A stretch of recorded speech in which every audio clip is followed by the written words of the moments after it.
At 3:47 this morning, Central European Time, inside the secure conference room of the Berlaymont building in Brussels, something happened that has never occurred in the 73-year history of transatlantic economic relations. The European Union's Council of Ministers voted to suspend all preferential trade agreements with the United States, effective immediately. This is not a negotiation tactic. This is not a temporary measure. This is the systematic dismantling of a $680 billion economic alliance that has anchored Western prosperity since 1949. I need you to understand the weight of what I am about to tell you, because what happened in that room at 3:47 this morning represents the most consequential fracture in the democratic world's economic architecture since the Bretton Woods system collapsed in 1971. If you care about what happens to American economic security over the next 6 months, you need to subscribe to this channel right now and turn on notifications, because the 180 days ahead will determine whether the United States maintains its position as the anchor of the global economy or descends into isolated economic warfare that will devastate every American household regardless of political affiliation. Here's what we know. 3 independent sources, 2 from the German delegation and 1 from a senior aide to European Commission President Ursula von der Leyen, have confirmed to us the sequence of events inside that emergency session. The meeting was called with only 11 hours' notice. Representatives from all 27 member states were present. The vote was not close. According to the official minutes, which were transmitted to my source less than 8 hours ago, 24 nations voted in favor of immediate suspension, with only Hungary, Slovakia, and Poland abstaining.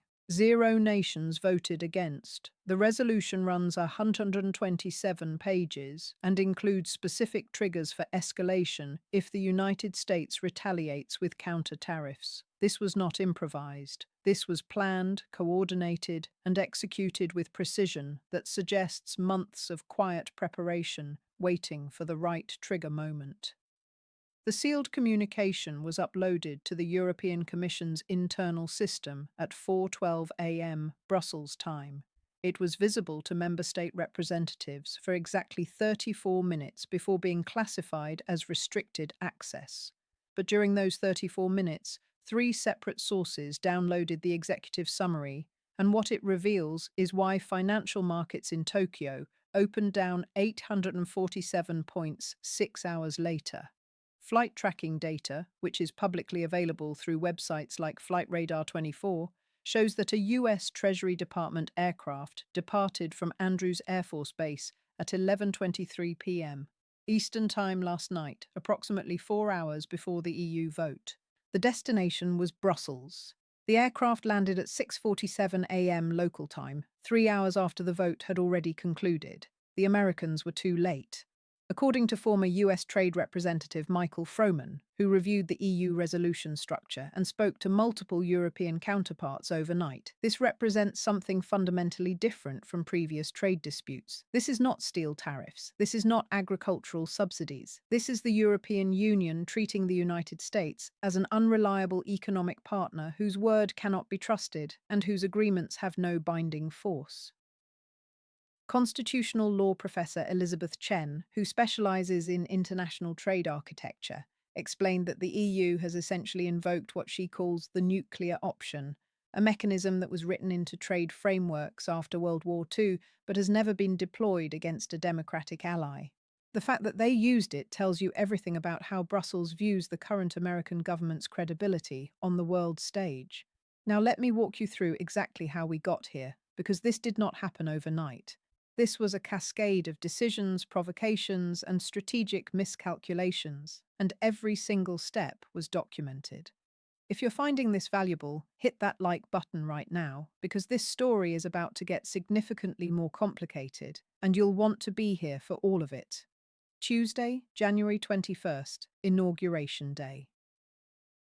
During his inaugural address, the newly sworn president announced universal baseline tariffs on all imports from all countries, including allied democracies, effective in 30 days.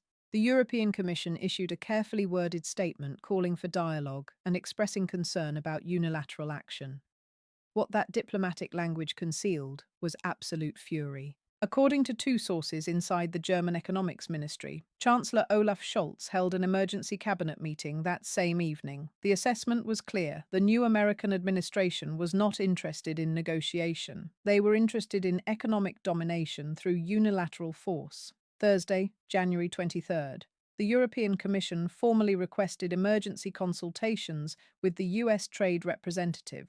The request cited specific provisions in the World Trade Organization framework requiring consultation before implementing broad tariff measures affecting existing agreements.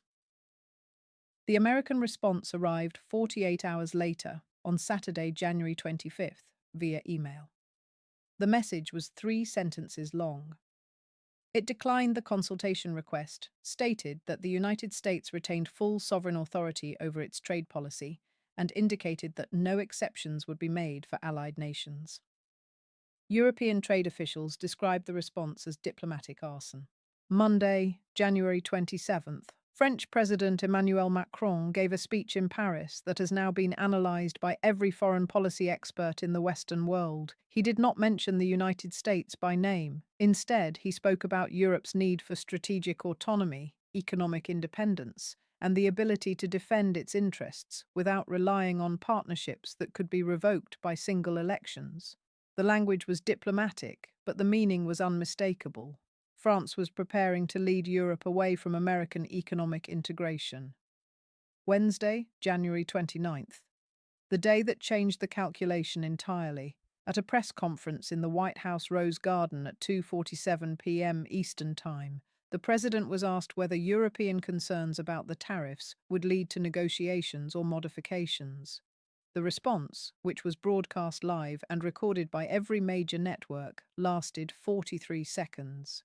The president stated that European leaders were weak, that their economies were failing, that they had been taking advantage of American generosity for decades, and that if they did not like American trade policy, they were welcome to find other trading partners. The final sentence, which has now been replayed thousands of times across European media, was this: "They need us far more than we need them, and they will learn that very quickly." Now let me tell you who was watching that press conference in real time. Ursula von der Leyen was in her office in Brussels. Olaf Scholz was in Berlin preparing for a cabinet meeting. Emmanuel Macron was in the Élysée Palace. According to a source who was briefed on the immediate aftermath, von der Leyen called both leaders within 15 minutes of the press conference ending. The conversation lasted 27 minutes. When it concluded, all 3 leaders had agreed on 2 things.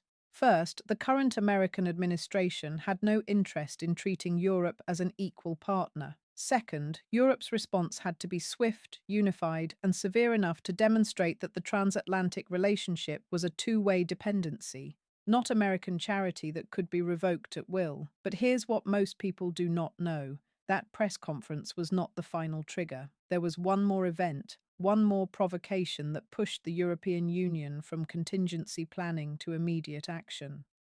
On Saturday, February 1st at 7:14 p.m. Eastern Time, the president sent a message on social media directly addressing European leaders.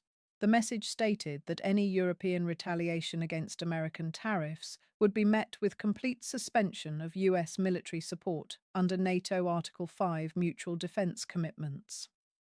The message explicitly stated that America would not defend countries that waged economic war against American workers. When that message was posted, it was 1:14 a.m. Sunday morning in Brussels. Within 4 hours, the Polish foreign minister had called an emergency meeting of EU defense and trade officials. According to 3 sources familiar with those discussions, the assessment was unanimous. The American president had just threatened to abandon NATO's collective defense guarantee over a trade dispute. This was no longer about tariffs. This was about whether the United States could be trusted as an ally in any capacity. If this analysis is helpful to you and you want more people to see it, smash that like button, because what I'm about to show you next is what triggered the panic that led to this morning's vote. Sunday, February 2nd, throughout the day, diplomatic channels between European capitals were described by one German official as hotter than any moment since the 2008 financial crisis. The question on every call was simple: Do we believe the American president would actually abandon NATO over trade? The consensus answer, based on 3 years of observing his decision making patterns, was yes. He would absolutely do it, and he would announce it on social media at 3 a.m. without consulting his own national security team. That assessment changed everything. Monday, February 3rd. The European Commission convened what was officially described as a routine trade policy coordination meeting. According to the official schedule released to the press, the meeting was supposed to address technical updates to customs procedures. That was a lie. The actual agenda, which my source confirmed, had one item: whether to invoke the suspension mechanism that had been built into EU-US trade frameworks but never used. The discussion lasted 6 hours. Legal teams from all 27 member states participated via secure video link. By 11:47 p.m. Brussels time, the legal framework was complete. The political decision was made. The vote would happen within 48 hours. Now here's where it gets really bad, and this is the part that should terrify anyone who understands how global supply chains actually function. The suspension is not symbolic. It is comprehensive, immediate, and designed to inflict maximum economic disruption on American exporters while protecting European industries from retaliation. Let me show you exactly what this means. Starting at midnight tonight Central European Time, all preferential tariff rates for American goods entering the European Union are suspended. This means that American agricultural exports, which have enjoyed reduced tariff rates under existing agreements, will now face the EU's standard external tariff rates. For soybeans, that means tariffs jumping from 0% to 19%, for corn from 0% to 36%, for wheat from 0% to 28%. American farmers who export to Europe, representing approximately $24 billion in annual agricultural trade, will see their products become instantly uncompetitive compared to Brazilian, Canadian, and Ukrainian alternatives. But it gets worse. The suspension includes all regulatory cooperation agreements that allowed American manufactured goods to meet European safety standards through streamlined certification processes. This means that American automotive parts, medical devices, pharmaceutical products, and industrial machinery will all require complete recertification through European regulatory bodies before they can be sold in EU markets. According to trade experts who specialize in regulatory compliance, this recertification process typically takes 18 to 36 months. During that period, those American products simply cannot be sold in Europe. The affected trade volume is estimated at $187 billion annually. And then there's the financial services component, which almost nobody is talking about yet, but which represents the most dangerous aspect of this entire crisis. The European Union has suspended regulatory equivalence determinations for American financial institutions operating in EU markets.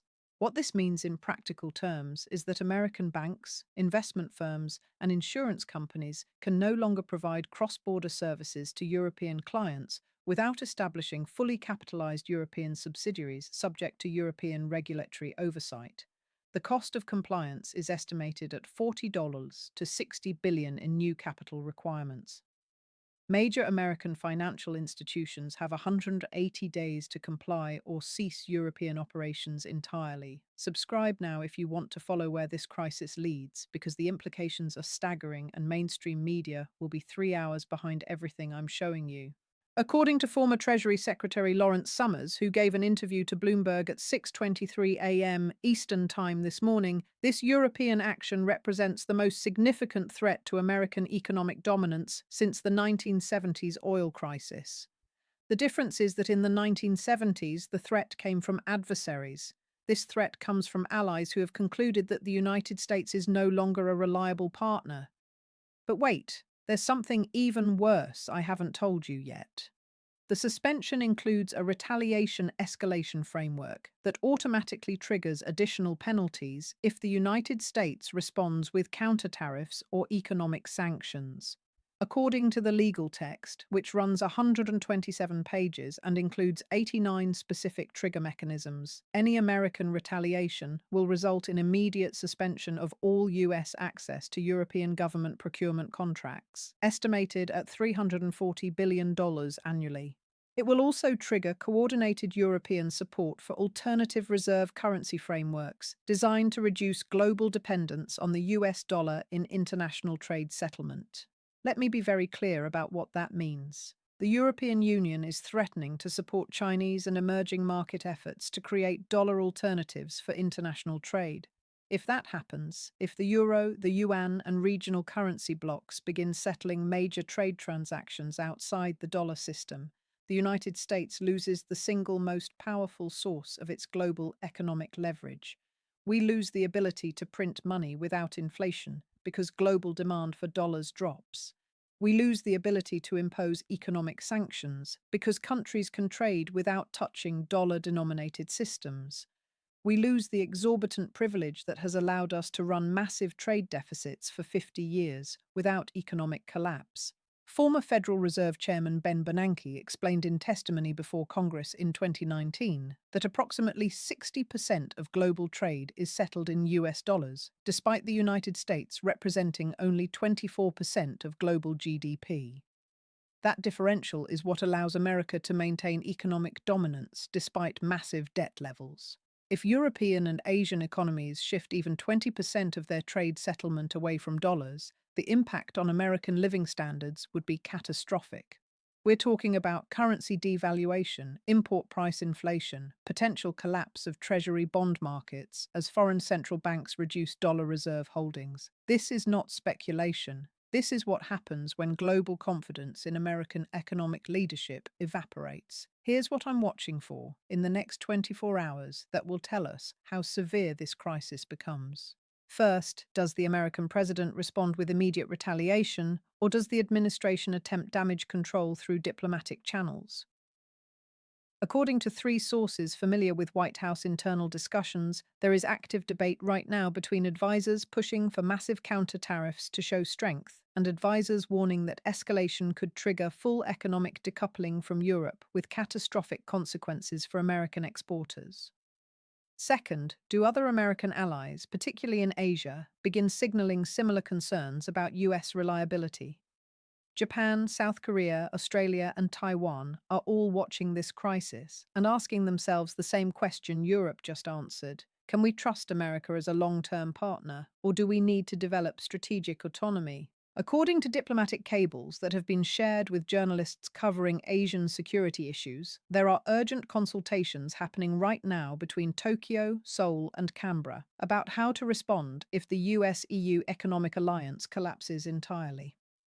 Third, and most importantly, how do financial markets react when they open in New York in 4 hours?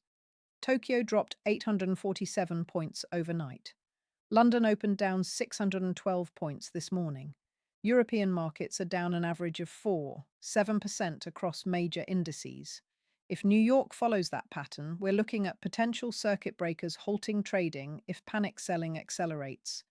Every like tells the algorithm this story matters and helps push this content to more people who deserve to know what's really happening before markets open and their retirement accounts start hemorrhaging value. Here's what former US Trade Representative Robert Lighthizer, who served under the previous administration and understands trade warfare better than almost anyone, said in an emergency interview with CNBC at 5:47 a.m. Eastern Time. He said the European response is legally sophisticated, economically devastating, and politically irreversible. Once you invoke these suspension mechanisms, once you break trust at this level, you cannot simply restore it through one phone call or one summit meeting. The institutional damage is permanent. Relationships that took 75 years to build can be destroyed in 75 hours. And that is exactly what we are witnessing. Let me bring this together because we are running out of time and the stakes have never been clearer. The European Union has just demonstrated that it is willing to accept significant economic pain in order to establish a principle that the United States cannot dictate terms to allied democracies through unilateral economic coercion. They have calculated that short-term disruption is preferable to long-term subordination to an American administration they view as unreliable, unpredictable, and hostile to the basic concepts of alliance and mutual obligation. Here are the four scenarios now on the table, and I want you to understand that each of these is a real possibility. Scenario 1. Immediate American capitulation. Probability 15%. The administration recognizes that it has catastrophically overplayed its hand, withdraws the universal tariff threat, and enters emergency negotiations to restore the trade relationship. This would require the president to publicly acknowledge error and reverse course, which his entire political identity is built on never doing. This scenario is possible but unlikely. Scenario 2. Escalation and limited economic war. Probability 45%. The United States responds with counter-tariffs targeting European exports, particularly German automotive and French luxury goods. Europe triggers its retaliation escalation framework. Both sides inflict economic damage on each other while scrambling to find alternative trade partners. American exporters lose European market access permanently. European exporters lose American market access partially. Global supply chains fragment. Both economies suffer significant GDP contraction, but the political cost of backing down becomes too high for either side to accept. This is the most likely outcome because it allows both sides to claim they are standing firm while accepting economic pain as the price of principle. Scenario 3. Broader Western economic fracture. Probability 30%. Asian allies, watching Europe break with America over trade and security linkage, begin their own recalculations about US reliability. Japan and South Korea accelerate defense autonomy programs. Australia pivots toward greater economic integration with Asian markets. The dollar's role as global reserve currency begins eroding as major economies develop alternative settlement systems. American economic isolation deepens. This scenario represents the end of American-led economic globalization and the beginning of regional bloc competition. The consequences for American living standards would be severe and permanent. Scenario 4. Backroom deal and face-saving compromise. Probability 10%. Behind closed doors, senior American and European officials negotiate a compromise that allows both sides to claim victory. The US modifies its tariff plans to exempt European allies in exchange for European concessions on defense spending or China policy. The suspension is quietly reversed. Public rhetoric remains heated, but actions de-escalate. This requires both sides to prioritize relationship preservation over political posturing, which seems increasingly unlikely given the personal animosity and trust destruction that has already occurred. Make sure you're subscribed with notifications turned on because this story is far from finished. When the American response comes, when markets react, when other allies make their positions clear, you will see detailed analysis here immediately. What happens in the next 72 hours will determine whether the United States remains the anchor of the global economic system or whether we are witnessing the beginning of American economic isolation that will define the next 50 years of geopolitical competition. This is not just about tariffs. This is not just about trade disputes. This is about whether the post-World War II international order, built on American leadership and Allied cooperation, survives the next 6 months. The European Union has just sent an unmistakable signal. They are prepared to move forward without us. The question is whether America understands what we are about to lose and whether we have the wisdom to step back from a catastrophic miscalculation before the damage becomes irreversible. I want to hear from you. Drop a comment below. Do you think the administration backs down, doubles down, or do we spiral into full economic separation from our oldest and most important allies? I read every comment because your perspectives help me understand what's being discussed in communities across the country, and those discussions matter more than what's happening in Washington right now.